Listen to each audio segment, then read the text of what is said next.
Hi, and welcome to this presentation. My name is Dino, Sossi. And the name of my presentation is You Can Run, But You Can't Hide: The Impact of Surveillance Technology in Schools. I'll give you a quick overview of the presentation. First, I'll be talking about Jeremy Bentham's panopticon model and its effectiveness for prisons. And this will eventually get into educational implications. Number 2 is Michel Foucault's panopticon analysis across institutions. 3, George Orwell's governmental surveillance of citizens from his book 1984. 4, Walter Kern's inversion of government to self-surveillance. And 5, surveillance implications for education. First, I'll be talking about Jeremy Bentham's panopticon model for effective prisons. My first question for you is, what is a panopticon? It's an institutional building and at the same time a system of control. It was created by English philosopher and social theorist Jeremy Bentham back in the late 18th century. I'll show you some pictures of it in a few minutes just to give you sort of more of a tangible idea of what it means. The word can be broken down into pan and opticon, pan meaning all, and in the context of a prison it's the inmates of an institution, and opticon meaning those who can be observed.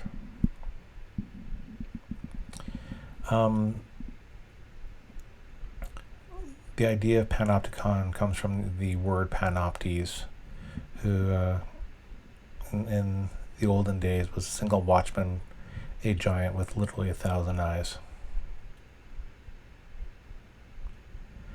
But more specifically, going back to what Bentham was talking about in terms of panopticon, he was talking mainly about prisons. For them, and I'll show you a diagram to kind of sort of make this more of a reality for you, for those who might not know. With the panopticon in the prison context, inmates cannot tell if they're being watched. The watchman who's there cannot observe all the cells at once, so prisons are designed like panopticons to maximize their control of prisoners. And because of that, inmates they act like they are always being watched by these watchmen. And this compels the inmates to constantly control their behavior. So on the diagram on the left, the X in the middle, that's where the watchman would be, and around the periphery are all the different cells. And as you can see more on the right, you see on the periphery, this is a person who is sort of in a penitent, submissive posture, and he or she is looking towards the watchtower, and the distance is so far it's hard to see if you're being watched or not.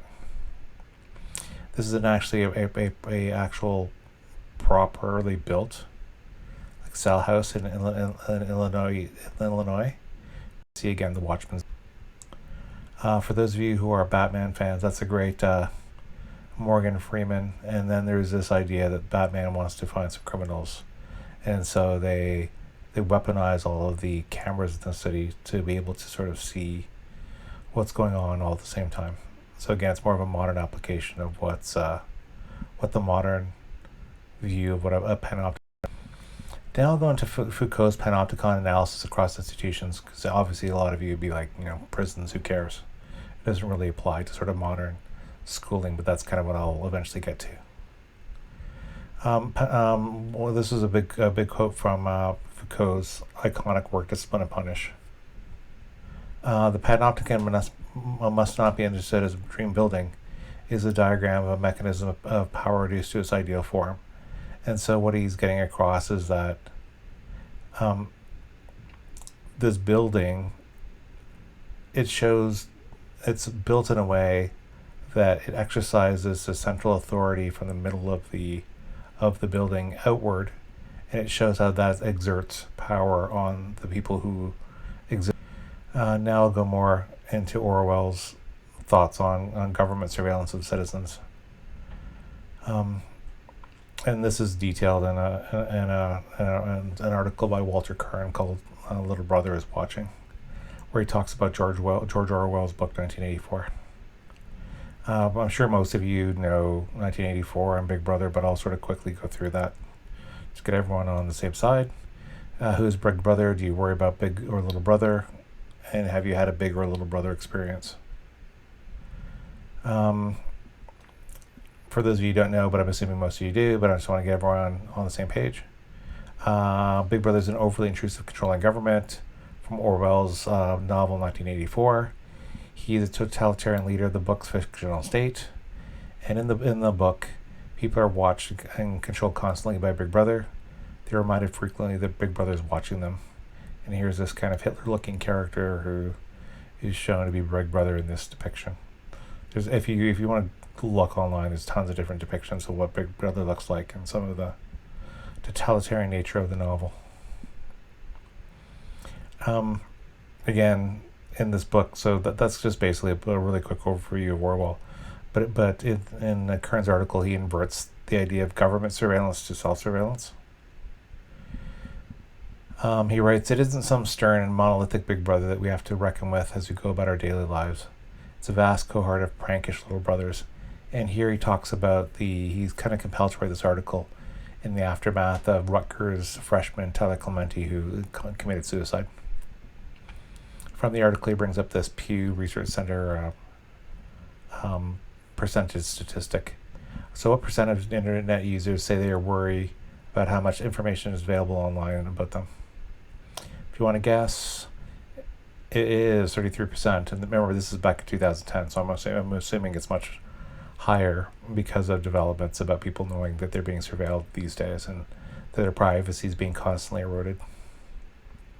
Another telling quote from Kern's article: "Ours is a fragmentarian society, infinitely divided against itself and endlessly disrupted from within by much the same technologies that, in Orwell's somber novel, are sure to dull and deadening stability. With nowhere to hide, you might as well perform, dispensing with old-fashioned notions of discretion and personal dignity." Some questions I'd have for you to sort of maybe reflect on in your own time. Can we hide online? Do we have to perform? And is there cost to having to perform? Just sort of brief answers. It is really difficult to hide online just because of the amount of tracking software that's on most browsers and our personal digital devices. It feels in the era of social media we're forced to perform in some way through posting, even in academia where you'd think we'd be kind of immune to social media. But even that, it seems like we have to have some kind of outward-facing integration with the modern world, even if you just want to do regular academic writing and presentation like these. And again, you'd have to sort of, I think, negotiate this on an individual basis whether you think there's a cost to having to perform. Quote, "The invasion of privacy of others' privacy, but also our own, as we turn our lenses on ourselves, the quest for attention by any means has been democratized." And so again, this is Kern discussing the invasion of privacy in Clementi's case, the teen who committed suicide at Rutgers. And he talks about how it's been because of the way that social media is, the architecture of it. We can invade each other's privacy by just sort of seeing everyone's profiles. It's been democratized, and that kind of leads to this question: are you worried more about your privacy being invaded more by the government, corporations, or your peers? And again, depending on your stage of life, depending on who your friend group is, depending on what society you live in, whether it's more authoritarian or democratic, and then generally for corporations, there's powerful multinational corporations. So regardless of where you live, you're being invaded, your privacy by them. And finally, surveillance implications for education. It's probably no secret to any of you that we live in a surveillance society where we are monitored constantly by, again, corporations, governments, and our peers. And even schools are increasingly places where students are watched by security officers, CCTV cameras that are posted all around the grounds. Students can be surveilled through their computer use on school devices easily, and also obviously this old school way of staff patrolling schools for student malfeasance. So as a result of this, we need to think more and more about the extent surveillance technologies impact schooling environments, the amount of social control they exert. Because I would posit that once students know they're being surveilled, it almost makes them want to surveil one another. It's sort of like a constantly replicating society of surveillance that replicates itself in schools. So final questions for you as you leave and ponder and walk around the sunny environment outside. Are schools civil panopticons? If so, do they spread education? Is CCTV video benevolent panoptic tool? What about computers? How about smartphones? What about school security officers? And finally, by conducting constant surveillance on students, are we promoting inter-surveillance between them, such as in the case of Tyler Clementi, who committed suicide largely based on his roommate surveilling him?